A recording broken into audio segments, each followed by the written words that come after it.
Je passe la parole sans tarder à François. Voilà, super. Et François, je vous appuie pour le passage des slides.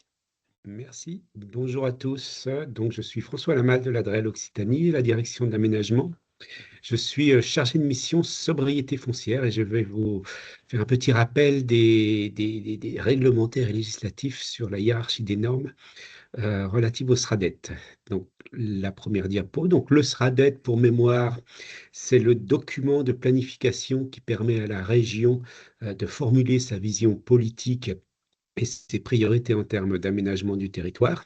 Donc, il est issu de la loi NOTRe de 2015. C'est un document qui se veut transversal et intégrateur de très nombreuses politiques. Donc, vous avez la liste affichée des 15 politiques que doit obligatoirement traiter le SRADET, parmi lesquelles donc des politiques relatives aux énergies climat, comme la maîtrise, la valorisation d'énergie, la lutte contre le changement climatique, les énergies renouvelables et de récupération, et la toute dernière, les objectifs relatifs aux installations de production de biogaz. Le schéma définit également des stratégies régionales sur divers sujets comme les aéroports ou le réseau routier régional. Et le schéma peut fixer, donc ce n'est pas une obligation, des objectifs dans un certain nombre de domaines tels que les objectifs relatifs aux installations agrivoltaïques, qui sont issus de la loi APER, ou tout autre domaine dans lequel la région a compétence. La suivante, merci. Un rappel également sur la composition de SRADET. Donc, le SRADET est composé de trois parties principales. Tout d'abord, un rapport d'objectifs qui est basé sur un état des lieux qui permet à la région d'exposer sa vision stratégique de l'aménagement des territoires. Et le rapport d'objectifs fixe sur les 15 domaines qu'on a vus précédemment, les objectifs de moyen et long terme que la région souhaite voir appliqués. Donc, un petit zoom sur la question de l'énergie-climat. L'article qui est cité mentionne que les objectifs doivent porter sur l'atténuation du changement climatique, l'adaptation, la lutte contre la pollution atmosphérique et la maîtrise de la consommation d'énergie, ainsi que le développement des énergies renouvelables. Je vois qu'il y a des problèmes de visibilité de la diapo. Ah, Oui, alors est-ce que on peut simplement nous confirmer que certains voient, voilà. Alors pour qui ça ne fonctionne pas, je vous invite à partir et à revenir en autorisant la vidéo pour que ça puisse fonctionner. d'accord, désolé, tu peux revenir à la diapo précédente, du coup. Donc, après le rapport d'objectifs, la deuxième pièce est le fascicule de règles. Donc, dans les différents domaines qu'on a vus et au regard des objectifs qui sont fixés, le fascicule de règles définit les règles à respecter sur le territoire et notamment la manière dont les différents objectifs vont être déclinés à un échelon infrarégional. Enfin, la troisième partie, c'est les documents annexes qui comprennent notamment le rapport environnemental. La diapo suivante. Donc, on arrive là au sujet principal qui est la hiérarchie des normes, à savoir la manière dont le SRADET s'intègre vis-à-vis des documents d'ordre supérieur et la manière dont il s'impose vis-à-vis des documents d'ordre inférieur. Donc, pour rappel, on a trois types de liens juridiques entre documents hiérarchisés. Tout d'abord, la conformité, qui est le lien le plus strict et qui implique le respect, la transcription, pardon, de la règle telle qu'elle est écrite dans le document supérieur. La compatibilité, qui est plus souple, qui implique le respect des orientations fondamentales et des objectifs essentiels du document supérieur, mais avec des adaptations possibles, et à condition que ces adaptations ne soient pas contraires à l'atteinte des objectifs définis.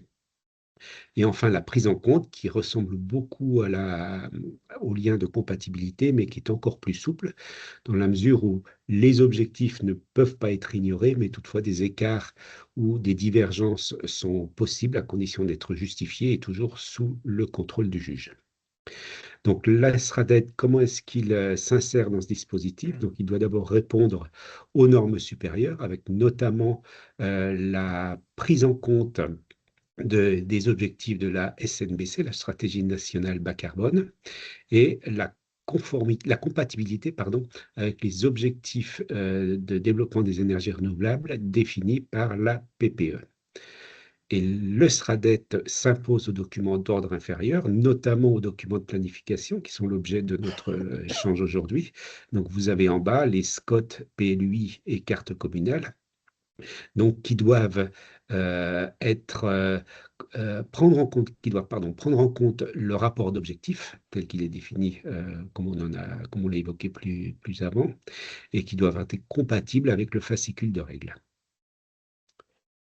À la dernière diapo, donc un petit point d'actu sur les travaux de régionalisation de la PPE 3. Donc la PPE 3, donc, qui devait être approuvée en 2024, a pris pas mal de retard du fait des évolutions, gouvernementales et de l'instabilité qui en a résulté. Donc au jour d'aujourd'hui, ni l'administration centrale ni le gouvernement ne peut s'engager sur une date d'approbation de cette PPE qui devrait intervenir normalement d'ici 2026. On n'a pas de perspective claire sur ce calendrier.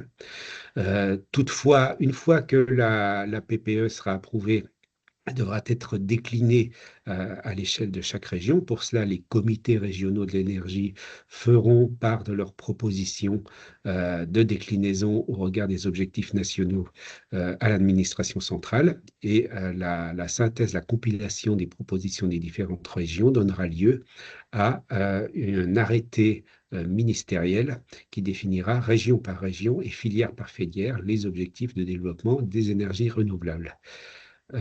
PPE, pardon, Programmation pluriannuelle de l'énergie, donc qui est la feuille de route nationale définie par le gouvernement pour le développement des énergies renouvelables. Et une fois donc prise l'arrêté qui définira région par région les objectifs de production des ENR, les SRADET auront 6 mois pour lancer une modification qui permettra de mettre en compatibilité, comme on l'a vu avant, les objectifs du SRADET avec les objectifs définis au niveau national et au niveau régional issus de la PPE. En parallèle à ce dispositif, on a celui qui concerne les zones d'accélération des énergies renouvelables. Donc là, c'est un dispositif plutôt qui part des communes pour être peu à peu intégré et remonter au niveau régional. Donc les communes doivent faire des propositions de zones d'accélération des ENR sur leur territoire, donc des secteurs qu'elles considèrent comme prioritaires pour l'accueil et le développement d'énergies renouvelables et dans toutes les filières. Ces propositions sont synthétisées au niveau régional par le comité régional de l'énergie, le même que celui qui a travaillé sur la déclinaison des objectifs nationaux au niveau régional. Et lorsque les objectifs régionaux de la PPE 3 seront connus, donc à l'issue du processus que je décrivais tout à l'heure, la CRE fera un exercice d'examen de la compatibilité des différentes possibilités issues des zones d'accélération avec les objectifs régionaux. Si les zones d'accélération sont jugées suffisantes pour atteindre les objectifs régionaux, alors les collectivités territoriales auront des possibilités supplémentaires, notamment celle de définir des secteurs d'exclusion pour le développement de certaines ENR. Voilà où nous en sommes aujourd'hui. Donc, au niveau des propositions faites par les communes, on a eu 2 séries de remontées qui ont été faites et validées par les préfets de département, puis remontées au niveau régional. Les collectivités peuvent continuer à travailler sur la définition des zones d'accélération.